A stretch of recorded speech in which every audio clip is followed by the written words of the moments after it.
Alright, I'm back again taking a look at some hilariously bad reviews for another critically acclaimed video game. Today's game is my new all-time personal favourite indie roguelike, Hades 2. Let's waste no time and jump straight in with our first review, which comes from Hab Abdi. I brought the game because reviews were overrated, 90 to 100, only to be met with a reskinned version of the first Hades game. Nothing substantially new and fresh, it only fixed problems and polished features that the first game should have gotten. Waste of money. 1 out of 10. Wow, that's a harsh review. Yes, Hades 2 is essentially just more Hades, but surely you would expect that going into the sequel. And Hades 2 has introduced a bunch of new stuff such as new gods, new weapons, new characters, magic attacks, crafting, animal bonds, and more, which keeps things feeling refreshed compared to the original game. Moving on now to Pred Pre-Imex review for Hades 2. The game is one of the worst roguelikes in terms of gameplay. It's literally the same as we saw in the first part. Click, click, dash 2. You just click on enemies from afar, and the game takes the worst aspects of combat in isometric games. The enemies are dumb.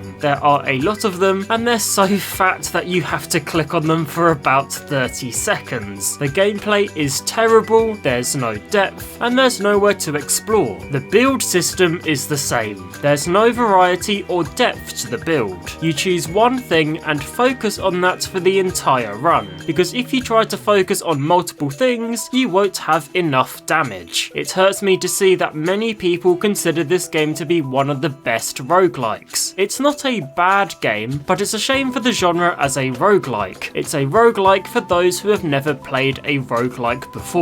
0 out of 10. I don't understand how people can think that Hades 2 has terrible gameplay with no depth. I mean, there's a ton of depth to this game, and saying it's a shame for the genre is utterly insane, as Hades 1 and 2 have had a massive positive influence on the roguelike genre. Personally, for me, the original Hades got me into the genre. Without it, I probably wouldn't have played games like Vampire Survivors, Returnal, Balatro, and Ball Pit. So I'm incredibly thankful and grateful for Hades for allowing me to fall in love with this genre. Keroseni has a review for us to read. It's just worse than the first. The boons are either nerfed or boring. It's more bullet hell than the first one. The weapons don't do anything interesting. The enemies spawn from the first moment with armor. It seems they got feedback alright from the jobless squad to ensure they make the game feel like a chore. My bad for trying to have fun and not enjoying the ×3 boon of weakness. Wow, 30% less damage. Never seen that one before. Miss me with this sh**.